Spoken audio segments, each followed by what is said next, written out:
ఈరోజు వైకుంఠ ఏకాదశి శుభదిన సందర్భంగా ఉత్తర ద్వారా దర్శనం చేసుకోవడం జరిగింది.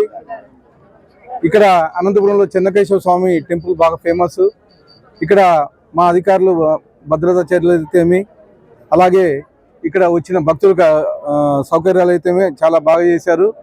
నిన్నటి నుండి మా ఎస్పీ గారు అలాగే కలెక్టర్ గారు దగ్గరుండి పర్యవేక్షించి ఏ టెంపుల్లోనూ ప్రాబ్లం లేకోకుండా భద్రతా చర్యలు బాగా చేపట్టడం జరిగింది.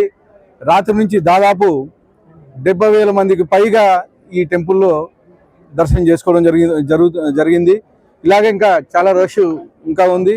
సాయంత్రం వరకు భక్తులు కానీ క్యూలో ఓపిక నిల్చొని చేసుకోవడం జరుగుతూ ఉంది. ఎవరు తోచుకోకుండా భక్తులు కానీ జాగ్రత్తలు తీసుకోవాలని చెప్పేసి తెలియజేస్తూ ప్రతి ఒక్కరికి వైకుంఠ ఏకాదశి శుభాకాంక్షలు తెలియజేస్తాను.